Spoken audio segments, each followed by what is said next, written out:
Welcome to the Salmon Runs YouTube. Enjoy the video. In this video, I will explain how to make bagels without yeast or yogurt.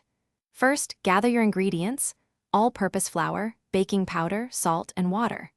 This simple combination creates a surprisingly authentic bagel dough. You'll be amazed at how quickly these come together, offering a delicious alternative to traditional recipes.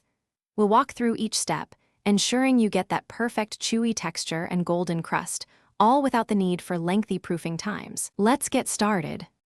For our no yeast, no yogurt bagels, all-purpose flour is your foundation, providing the essential structure. Baking powder acts as our leavening agent, giving the bagels a slight rise and tender crumb. Water is crucial for hydrating the dough, bringing everything together into a workable consistency.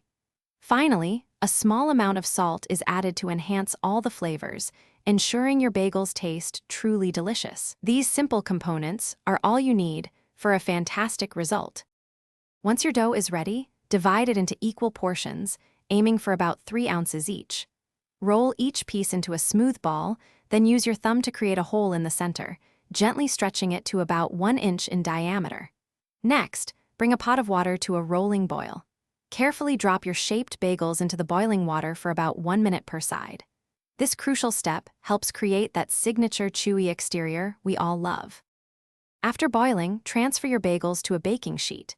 For a beautiful, shiny, and crisp crust, consider brushing them with an egg wash.